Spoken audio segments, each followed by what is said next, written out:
दोस्तों, मैं एक मेडिकल स्टूडेंट थी और मेरे होने वाले पति भी एक डॉक्टर थे जो कि इस अस्पताल में काम करते थे। एक बार मेरे होने वाले पति हमारे घर पर आए। उसे दिन उन्होंने मेरी मम्मी को। तो दोस्तों, जिस दिन मुझे अपनी मेडिकल की डिग्री मिली, उस दिन मैं बहुत ज्यादा खुश थी। खुशी से मेरी आंखों में आंसू आ गए। आज मैंने अपने पिता का सपना पूरा कर दिया था। वह हमारे बीच में नहीं थे, लेकिन फिर भी मुझे ऐसा महसूस हो रहा था जैसे वह हमारे पास में ही हो और मेरी खुशी में खुश हो रहे हों। अगर आज मेरे पिता जिंदा होते, तो वह इस बात पर बहुत ज्यादा खुश होते। उन्हें मुझ पर बहुत प्राउड फील होता। अपने पिता को याद करते हुए मैं दोबारा से रोने लगी।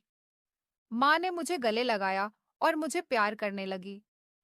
मैं अपने माता-पिता की इकलौती संतान थी और बचपन से ही मैं अपने माता-पिता की बहुत लाडली रही हूँ।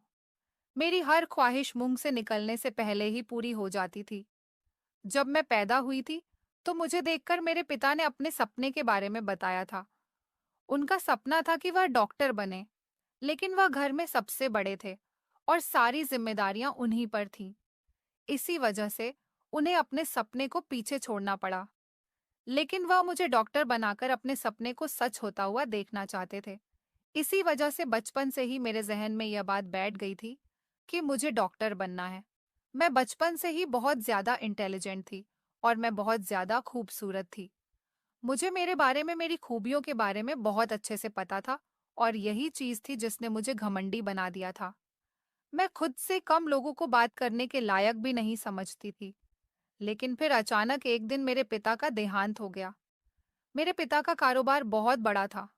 उनके देहांत के बाद मेरे पिता का कारोबार मेरे चाचा ने संभाल लिया। हर महीने वह मेरे अकाउंट में बहुत सारे पैसे ट्रांसफर कर देते थे। मेरे पास पैसों की कोई कमी नहीं थी। डिग्री कंप्लीट होने के बाद मेरी जॉब शुरू हो गई। मेरी जॉब शहर के सबसे बड़े सरकारी हॉस्पिटल में हुई। वहां मुझे बहुत सारी नई चीजें सीखने को मिली। मेरी यही ख्वाहिश थी कि मैं इसी हॉस्पिटल में जॉब कर लूं। मैंने भगवान से प्रार्थना की थी कि मुझे इसी हॉस्पिटल में जॉब मिल जाए, लेकिन शायद भगवान ने मेरी किस्मत में कुछ और ही लिखा था। इंटर्नशिप के कंप्लीट होने के बाद जब मैंने वहां अपनी जॉब की बात की, तो वहां मेरी जॉब लग गई। लेकिन जब मैंने घर जाकर अपनी माँ को बताया कि मैं हॉस्पिटल में नौकरी करना चाहती हूँ, मेरी माँ ने मेरी बात सुनकर मुझसे जो कहा, वह सुनकर मुझे बहुत ज्यादा हैरत हुई और गुस्सा भी आने लगा। मेरी माँ ने मुझसे कहा कि तुम नौकरी नहीं कर सकती। यह सुनकर मेरा दिमाग खौलने लगा। मैंने अपनी माँ से कहा कि मैंने इतनी पढ़ाई किस लिए की है, जब मुझे नौकरी ही नहीं करनी थी। मेरा इतना ज्यादा पढ़ने का और मेहनत करने का क्या फायदा। लेकिन मेरी माँ ने मेरी कोई भी बात नहीं सुनी और अपनी बात ही कहे जा रही थी।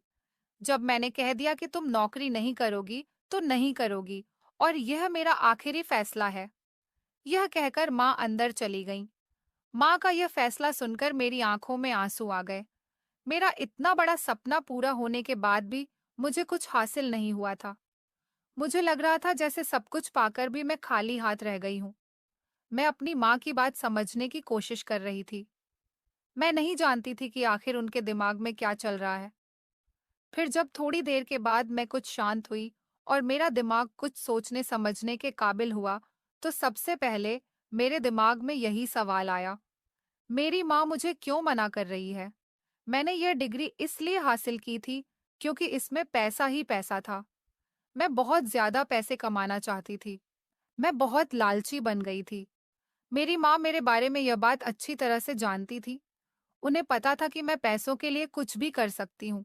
अब हमारे घर के हालात भी पहले जैसे नहीं रहे थे। पिताजी का कारोबार भी एकदम से गिरना शुरू हो गया था।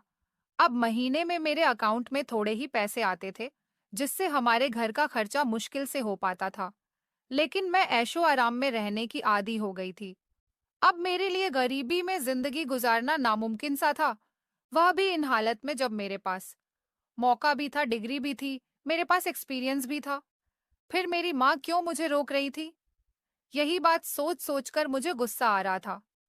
डिग्री हासिल करने से पहले जो मैंने खुद से प्रॉमिस लिया था कि मैं गरीबों की मदद करूंगी, अब मैं खुद के किए वादे को भुला चुकी थी। अब मेरा मकसद सिर्फ पैसे कमाना ही था। मैं अपनी माँ से शाम के समय में बैठकर इसी टॉपिक पर बहस करने लगी। मैंने उनसे पूछा कि आखिर आप चाहती क्या है? आपका इरादा क्या है? अगर आपने मुझे ऐसे ही घर बिठाना था, बाकी लड़कियों की तरह मेरी शादी ही करनी थी, तो मुझे इतना लिखाया पढ़ाया क्यों? क्यों मेरी रातों की नींद खराब की? मैंने जो इतनी मेहनत की है उसका क्या? मेरी बात सुनकर मेरी माँ कुछ भी नहीं बोली और सुकून से बैठी रही। थोड़ी देर बाद वो कहने लगी कि तुम फिक्र मत करो, मैं तुम्हारी डिग्री को खराब नहीं होने दूंगी। मैं तुमसे सिर्फ इतना कह रही हूँ कि तुम किसी हॉस्पिटल में जॉब नहीं करोगी, बल्कि मरीज तुम्हारे घर ही आ जाया करेंगे। माँ की बात सुनकर मुझे हैरत हुई। ऐसा कैसे हो सकता है कि मरीज मेरे घर में ही आ जाएंगे? अब क्या मैं घर में एक हॉस्पिटल खोलूंगी? माँ ने कहा कि तुम यही समझ लो। मेरी माँ ने जो थोड़े बहुत पैसे इकट्ठे कर रखे थे, उससे उन्होंने मुझे घर में ही एक क्लिनिक खोल दिया। फिलहाल मेरे लिए यही बहुत था। हर रोज दिन में मेरी माँ एक या दो मरीज मेरे पास ले आती थी, जिनसे फीस में मैं सिर्फ 500 ही लेती थी। इससे ज्यादा फीस लेने की मुझे मेरी माँ की तरफ से इजाजत नहीं थी। मैंने इस बारे में अपनी माँ से काफी बार बात की कि मैं एक डॉक्टर हूँ, मैं जितनी अपनी मर्जी से चाहे उनसे फीस लूं, लेकिन मेरी माँ मुझे डांटकर खामोश कर देती। अब मैंने अपनी माँ से बहस करना छोड़ दिया था, क्योंकि मैं डर गई थी। अगर मेरी माँ मुझसे काम करने को मना कर देती, तो मैं इन पैसों से भी जाती। मैं अपने दोस्तों पर रश्क कर रही थी जो लाखों के हिसाब से कमाते थे और ऐसे ही उड़ाते थे। अगर जिंदगी थी तो उन्हीं लोगों की जिंदगी थी। अब मैं ज्यादातर यही सोचती और खुद को कोसती रहती। आखिर मुझे डॉक्टर बनकर क्या मिला? इससे तो अच्छा था कि मैं कोई और काम कर लेती। लेकिन एक और बात, जिस पर मुझे अपनी माँ पर गुस्सा आता था, वह ये थी कि वह एक दिन में सिर्फ 2 या 3 मरीज ही लाती थी और इससे ज्यादा नहीं ला पाती थी। जबकि मैं चाहती थी कि ज्यादा से ज्यादा मरीज मेरे पास आए, ताकि मैं बहुत सारे पैसे कमा सकूं। पैसों के लिए मेरा लालच बढ़ता चला जा रहा था। एक दिन अचानक मेरे दिमाग में ख्याल आया कि मेरी माँ मुझे 500 से ज्यादा फीस क्यों नहीं लेने देती, और फिर यह मरीज लाती कहाँ से है? ये सारे मरीज उन्हें कहाँ पर मिलते हैं? मैंने एक दो बार अपनी माँ से पूछने की कोशिश की, लेकिन वह मेरी दूसरी बात शुरू करके बात को टाल देती थी। अब मुझे उन पर शक होने लगा था। मेरे दिमाग में अजीब अजीब फितूर आने लगे थे। रात को जब मैं सोने के लिए लेटती थी, तो उसका चेहरा मेरी नजरों के सामने घूमने लगता था। चाहकर भी मैं उसे नहीं भुला पा रही थी। मुझे अपने की पर बहुत अफसोस होता। काश मैं उसके साथ अच्छा बर्ताव करती। काश मैंने उसके साथ बदतमीजी ना की होती, बल्कि इंसानियत के साथ उसे जवाब दिया होता। लेकिन अब समय गुजर चुका था। मुझे अफसोस होता था कि मैंने उसके साथ गलत किया। अब मुझे अपनी माँ की हरकतें कुछ गलत लगने लगी थीं। अक्सर जब भी मेरी माँ के मोबाइल पर किसी की कॉल आती, तो वह बात करने के बाद नंबर डिलीट कर देती। अगर वह किसी से फोन पर बात कर रही होती, तो मुझे देखकर एकदम चुप हो जाती और फोन रख देती, जैसे वह किसी से बात ही नहीं कर रही हो। मैं माँ के सामने इन सब बातों को अनदेखा कर देती, लेकिन मैं सब बातें नोट कर रही थी। मेरी माँ ने कभी कोई भी बात मुझसे शेयर नहीं की थी। हम दोनों के बीच में माँ बेटी का जो रिश्ता था, मैं सोच रही थी कि वह ऐसा क्यों कर रही है, लेकिन मैंने उनसे पूछना छोड़ दिया था। मैंने खुद ही इस बात का पता लगाने का इरादा किया, क्योंकि मुझे पता था कि वह कभी भी मुझे कोई भी बात नहीं बताएंगी। मैंने काफी बार अपनी माँ का पीछा करने की कोशिश की, लेकिन वो रास्ते से अचानक से गायब हो जाती और पता ही नहीं चलता कि वो किधर चली जाती है। एक बार मैंने अपनी माँ को किसी से फोन पर बात करते हुए सुना। वो मुझसे मरीज लाने को कह रही थी। मेरे दिल में ख्याल आया, तो क्या माँ किसी और से मरीज मंगवाती है? लेकिन माँ को मेरे वहां होने का पता चल गया कि मैं दरवाजे के बाहर खड़ी हूँ। मेरी माँ ने फौरन फोन रख दिया और वो मेरा नाम लेकर कहने लगी कि मैंने तुम्हें नहीं सिखाया है कि किसी की बातें छुपकर नहीं सुनते। क्या तुम अपनी सारी तमीज भूल गई हो? माँ की बात सुनकर मैं बहुत शर्मिंदा हुई और चुप करके वहां से चली गई। रात को जब मैं सोने के लिए लेटी थी, तब मुझे उस लड़के की याद आने लगी थी। कुछ दिन पहले जब मैं किसी काम से मार्केट गई थी, तो मुझे ऐसा लगा था जैसे वो विशाल ही है। मेरे दिल में ख्याल आया कि मैं उससे जाकर माफी मांगू। मैंने उससे माफी मांगने का इरादा किया, लेकिन जब उसके पास गई, तो मुझे पता चला कि वह विशाल नहीं, बल्कि कोई और लड़का है।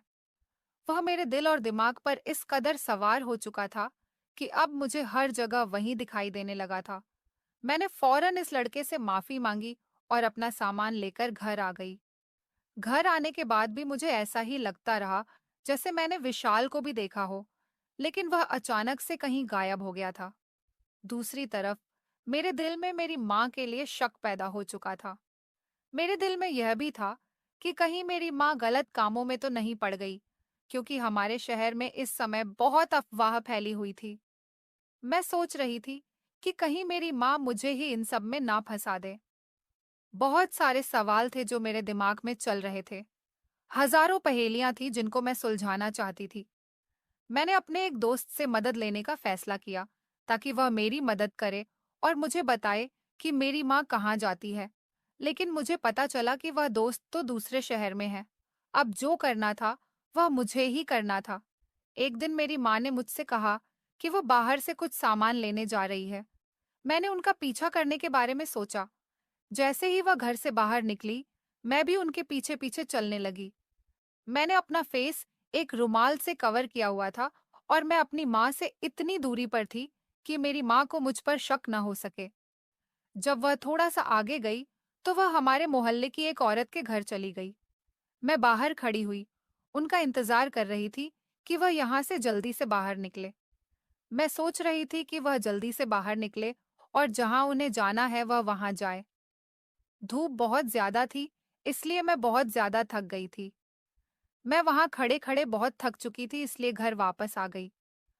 थोड़ी देर बाद मेरी माँ भी वापस आई और कहने लगी कि मैं आज कोई भी केस नहीं ला सकी। हमारे पड़ोस में जो औरत है, उसकी तबीयत खराब थी, इसलिए मैं उसे देखने के लिए चली गई थी। मैं अपना छोटा सा मुंह लेकर रह गई। मेरी माँ मेरा चेहरा देखकर बोली कि तुम परेशान मत हो, मैं खुद नहीं जा सकती तो क्या, लेकिन मैं फोन करके क्लाइंट तो बुला लेती हूँ। फिर ना जाने उन्होंने किसको फोन किया और क्या बात की, मुझे कुछ भी नहीं पता था। कुछ ही देर बाद एक औरत आ गई। मैं सोचने लगी उन्होंने आखिर किसको फोन किया। आखिर वह कौन है जिसे मैं फोन करती है और वो एकदम कैसे भेज देता है। एक दिन मुझे उनका मोबाइल मिल गया। इस समय वो घर पर नहीं थी, बाहर गई हुई थी। मैंने उनका मोबाइल चेक किया, लेकिन उनके मोबाइल में मुझे कुछ भी नहीं मिला क्योंकि उनका मोबाइल खाली था। कॉल हिस्ट्री, मैसेज सब कुछ डिलीट हुआ पड़ा था। माँ का मोबाइल देखकर मेरा शक यकीन में बदल गया। जरूर मेरी माँ किसी गलत काम में पड़ चुकी थी। इसी वजह से उन्होंने सारी कॉल हिस्ट्री डिलीट कर दी थी, वरना उन्हें मेरे साथ क्या परेशानी हो सकती थी। जरूर ये आदमी कोई गलत इंसान है, या फिर ये एक ऐसे गिरोह के साथ मिल चुकी है जो कि अलग अलग तरीके के जुर्म करता है। माँ को पता नहीं है कि ये न सिर्फ खुद फंसेंगे, बल्कि मुझे भी फंसा देंगी। फिर सारी जिंदगी हमें जेल में चक्की पीसने पड़ेगी। मेरा दिमाग खौल रहा था। अब मैं किसी तरह माँ को रंगे हाथों पकड़ना चाहती थी। मैं ये जानना चाहती थी कि आखिर वह लोग कौन हैं। इसलिए मुझे अपनी माँ का पीछा करना था, और ये काम मुझे इतनी होशियारी से करना था कि उन्हें मेरे ऊपर शक भी ना हो। अब मैं खामोश हो गई थी और अपनी माँ से सवाल करने भी मैंने बंद कर दिए थे। वह मेरी तरफ से मुतमिन हो गई थी, लेकिन मैं अपनी माँ की हर हरकत को नोट कर रही थी कि वह क्या करती है, कहाँ जाती है। लेकिन मुझे अभी तक कुछ भी पता नहीं चल पाया था कि वह किससे बात करती है। एक दिन मेरी माँ बाजार का कहकर घर से बाहर निकली। मेरे पास अच्छा मौका था, इसलिए मैं भी उनके पीछे पीछे चल दी। मेरी माँ बहुत ही सुनसान रास्ते पर चलने लगी। फिर वह मेन रोड पर जाकर खड़ी हो गई और एक ब्लैक कलर की गाड़ी उनके पास आकर रुकी। मेरी माँ उस गाड़ी के ड्राइवर से बातें करने लगी। मैं देखना चाहती थी कि आखिर यह ड्राइवर कौन है, लेकिन जब मेरी नजर इस ड्राइवर पर पड़ी, मुझे लगा कि जैसे सातों आसमान मेरे सर पर गिर गए हों। मुझे अपनी आंखों देखे पर यकीन नहीं आ रहा था। ये वो आदमी हो सकता है। आखिर वह यहाँ क्या कर रहा था? उसका यहाँ पर क्या काम था? मेरी माँ बहुत देर तक उसके साथ खड़ी उससे बातें करती रही, जिसमें वह बैठा हुआ था। वह लाखों रुपये की गाड़ी थी।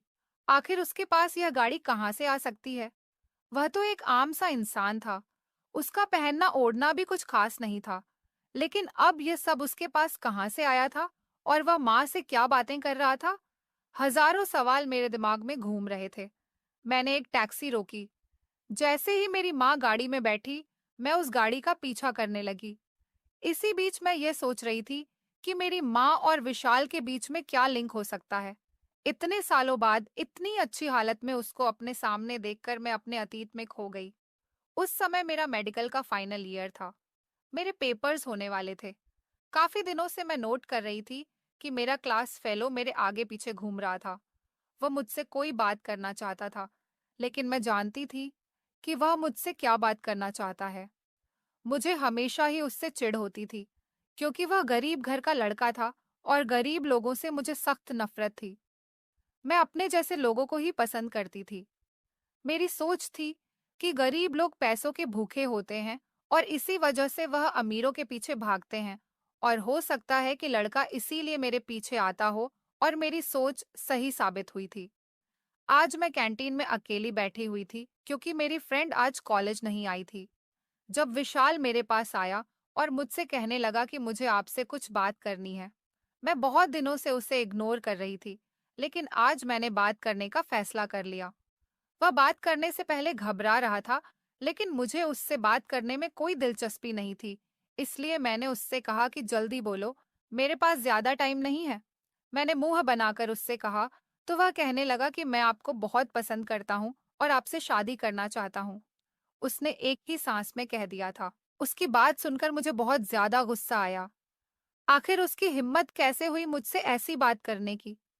मैंने उससे कहा कि तुम्हारी औकात ही क्या है, एक मामूली से किसान के बेटे हो।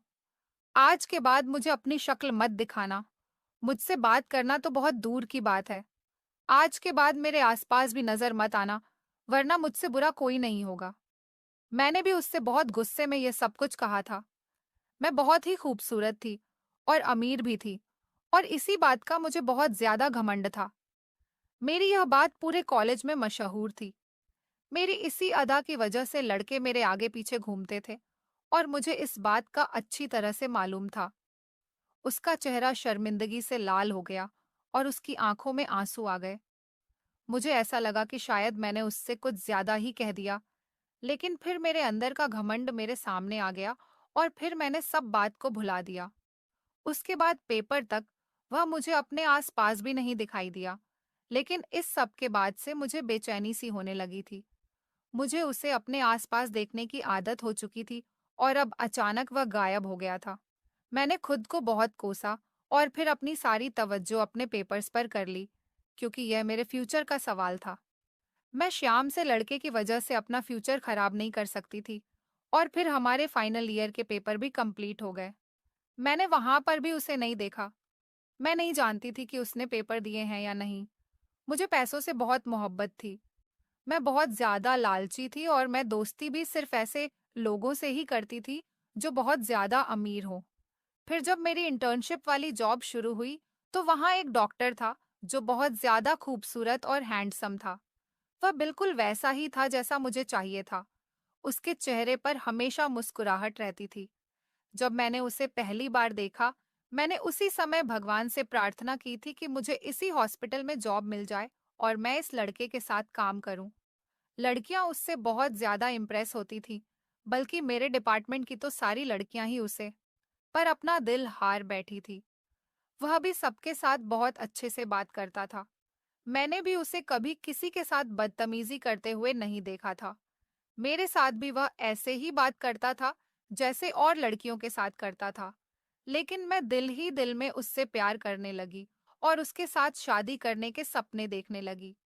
शायद प्यार से बात करना उसकी एक आदत थी, लेकिन मैं उसकी इस आदत को गलत समझ बैठी, और मुझे यह लगने लगा कि वह भी मुझे पसंद करता है, क्योंकि वह सब लड़कियों से ज्यादा मुझसे बात करता था और मुझसे हंसी मजाक भी बहुत करता था, और मैं बहुत खूबसूरत थी और एक अच्छी फैमिली से बिलोंग करती थी, इसलिए वह भी मुझ पर फिदा हो गया हो। वह मुझे इग्नोर कर ही नहीं सकता था। आखिर वह मुझे इग्नोर करता भी कैसे? मैं अपनी एक अदा से किसी का भी दिल धड़का सकती थी। अब मैं इस बात का इंतजार कर रही थी कि वह खुद से अपनी मोहब्बत का इजहार करे। मैं खुद से मोहब्बत का इजहार करना नहीं चाहती थी। मैं कितनी भी मॉडर्न थी, लेकिन यह बात मुझे गवारा नहीं थी कि मैं खुद उससे अपने प्यार का इजहार करूं। इस सब में मुझे बहुत समय गुजर गया। उसने मुझसे कोई बात नहीं की। उसका बर्ताव मेरे साथ ऐसा ही था। एक दिन अपने दिल के हाथों मजबूर होकर मैंने उससे खुद ही बात करने का फैसला किया और फिर उसे अपने दिल की बात बता दी। उसने मुझे उस समय कोई भी जवाब नहीं दिया। मुझे बहुत ज्यादा शर्मिंदगी हुई। मेरे साथ ऐसा पहली बार हुआ था। किसी ने मुझे ऐसे इग्नोर किया था। मैं खुद भी नजर मिलाने के काबिल नहीं रही थी। मैं बहुत ज्यादा शर्मिंदा हो रही थी और सोच रही थी कि आखिर मुझे किस बात की जल्दी थी। मुझे थोड़ा और इंतजार करना चाहिए था, लेकिन अभी मुझ पर एक और कयामत टूटनी बाकी थी। अब जो मेरे साथ होना था वह मैं सोच भी नहीं सकती थी। एक दिन जब मैं अपने कलीग के साथ बैठी, जब वह लड़का वहां पर आया, मैंने उससे अपनी नजरें फेर लीं। मैं नहीं जानती थी कि उसके दिमाग में क्या चल रहा है, और मुझे सबका पता भी नहीं था कि मैंने उसे जो भी बात की थी, अपनी मोहब्बत का इजहार किया था, वो सब उसने रिकॉर्ड किया हुआ था। वो रिकॉर्डिंग उसने मेरे सब कलीग्स के सामने ऑन कर दी। उस समय मैं भगवान से यही प्रार्थना कर रही थी कि जमीन फट जाए और मैं उसमें समा जाऊं, या कयामत आ जाए और सब कुछ खत्म हो जाए। फिर उसने मुझसे कहा कि मेरी तो एंगेजमेंट हो चुकी है, मैं तुमसे शादी नहीं कर सकता। तुम ये ख्याल अपने दिलो दिमाग से निकाल दो। पता नहीं क्यों उसकी बात सुनकर मेरी आंखों में आंसू आ गए और मैं फौरन वहां से चली गई। मुझे बहुत ज्यादा अफसोस हो रहा था कि अगर उसने मुझे मना ही करना था तो अकेले में भी तो कर सकता था। इस तरह सबके सामने मेरी इंसल्ट करने का क्या मकसद था? इस सब के बाद वो मुझसे वैसे ही नॉर्मल अंदाज में बात करता रहा, लेकिन मैंने उसकी तरफ देखना भी बंद कर दिया था। उसके लिए ये शायद आम सी बात थी, लेकिन मेरे लिए बहुत बड़ी इंसल्ट हो गई थी।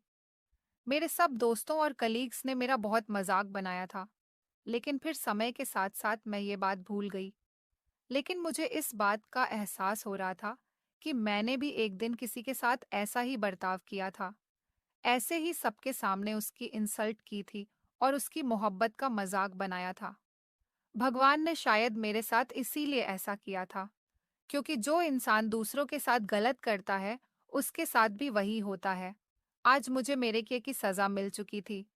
मुझे अपनी उस दिन की बात पर आज बहुत ज्यादा पछतावा हो रहा था। मैं सोच रही थी कि किसी तरीके से वो पल वापस आ जाए और मैं उस लड़की से माफी मांग लूं। अचानक वो गाड़ी एक जगह जाकर रुकी और मैं उसी समय अपने होश में आ गई। मैंने ड्राइवर को किराया दिया और माँ के गाड़ी से उतरने का इंतजार करने लगी। गाड़ी एक बहुत बड़े हॉस्पिटल के सामने आकर रुकी। वो वही हॉस्पिटल था जहाँ काम करने की मैंने हमेशा से ख्वाहिश की थी, लेकिन मुझे कभी भी मौका नहीं मिला। मैं उनके पीछे पीछे अंदर चली गई थी। वो जहां से भी गुजर रहा था, लोग रुक रुक कर उसे सलाम कर रहे थे। यहाँ पर हर कोई उसे बहुत इज्जत दे रहा था और सब लोग उसे डॉक्टर विशाल के नाम से पुकार रहे थे। मैं हैरान हो गई, क्योंकि मैंने फाइनल एग्जाम में उसे नहीं देखा था। फिर उसने अपनी पढ़ाई कहाँ से कंप्लीट की थी? लेकिन फिलहाल मुझे इस बात का पता करना था। वह ये थी कि मेरी माँ का उसके साथ क्या काम है। मेरी माँ उसे कैसे जानती है? मेरा दिमाग सोच सोच कर थक गया था, लेकिन मुझे कहीं से भी कोई सिरा नहीं मिल रहा था जिसे पकड़कर मैं सारी कहानी सुलझा लूं। फिर मुझे देखकर बहुत ज्यादा हैरत हुई कि वह डॉक्टर जिसने मेरी इंसल्ट की, यह विशाल के गले लग रहा था और बहुत हंसी खुशी उससे बातें कर रहा था। विशाल से मिलने के बाद वह मेरी माँ से भी मिला। आखिर ये सब चक्कर क्या था? फिर विशाल ने मेरी माँ को बताया कि यह मेरे बचपन का दोस्त था। विशाल की बात सुनकर मुझे झटका लगा और मैं सोचने लगी कि क्या इसने मुझसे अपने दोस्त की बेइज्जती का बदला लिया था। मुझसे ज्यादा देर वहां नहीं रुका गया और मैं वापस आ गई। मेरी माँ जब वापस आई, मेरा रवैया उसके साथ बहुत बदल चुका था। मैं अपनी माँ की किसी भी बात का सही से जवाब नहीं दे रही थी। मेरी माँ ने ये बात नोट की थी। उन्होंने मुझसे कई बार पूछा, लेकिन मैंने उनको कोई जवाब नहीं दिया। मुझे अपनी माँ पर बहुत गुस्सा आ रहा था और अफसोस भी हो रहा था कि उन्होंने मुझसे इतनी बड़ी बात क्यों छुपाई। आखिर मैं उनकी बेटी थी। काफी दिन तक मैंने अपनी माँ से कोई बात भी सीधे मुंह से नहीं की थी। फिर एक दिन मेरी माँ ने तंग आकर मुझसे पूछ ही लिया, आखिर तुम्हें क्या हुआ है? मैंने काफी दिनों से तुम्हारे बर्ताव में बहुत बदलाव देखा है। तुम मेरी किसी भी बात का सही से जवाब नहीं दे रही हो और ना ही खुद मुझसे कोई बात कर रही हो। मेरा गुस्सा इतने दिनों से, जो सिर्फ मेरे अंदर था, अब वो बाहर आ गया था। मैंने अपनी माँ से कहा, क्या आपको शर्म नहीं आती? आपने अपने से आधी उम्र के लड़के के साथ चक्कर चलाया हुआ है। आपको पता होना चाहिए कि आपकी एक जवान बेटी है अपनी, नहीं तो कम से कम मेरी इज्जत का तो ख्याल किया होता। अचानक मेरी माँ ने एक जोर का थप्पड़ मेरे मुंह पर लगाया। मैं एकदम से हक्का बक्का रह गई। मेरी माँ गुस्से से कहने लगी, क्या बकवास कर रही हो? मुझे बताओ क्या बात है। जरूर तुम्हें कोई गलतफहमी हुई है। मैंने अपनी माँ से पूछा कि वह इस विशाल को कैसे जानती है। मेरी माँ कहने लगी, मैं नहीं चाहती थी क्या तुम घर से बाहर निकलकर नौकरी करो। मैं जानती थी कि तुम बहुत लालची हो। अगर तुमने किसी हॉस्पिटल में जॉब की तो तुम गरीबों को लूटना शुरू कर दोगी। तुम्हारे पिता ने मुझसे वादा किया था कि मैं तुम्हारी परवरिश ऐसे करूं कि तुम डॉक्टर बनकर दूसरों की मदद करो, उनका मसीहा बनो, न कि अपने फायदे के लिए काम करो। मैंने उनसे वादा किया था कि मैं तुम्हारी ऐसी ही परवरिश करूंगी कि तुम लोगों के लिए मसीहा बनोगी। यही वजह थी जो मैंने तुम्हें हॉस्पिटल में जॉब नहीं करने दी, क्योंकि मैं तुम्हारी सोच जान चुकी थी। इसी वजह से मैं हॉस्पिटल गई और वहां मेरी मुलाकात डॉक्टर विशाल से हुई।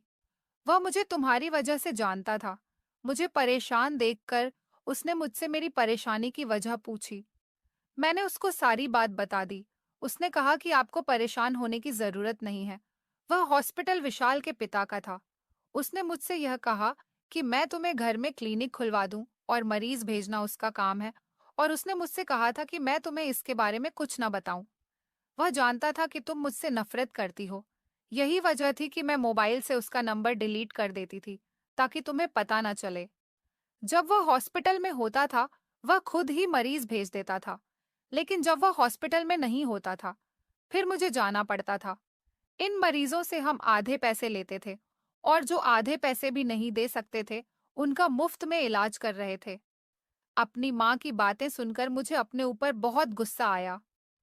मैं अपनी माँ के बारे में इतना गलत कैसे सोच सकती थी।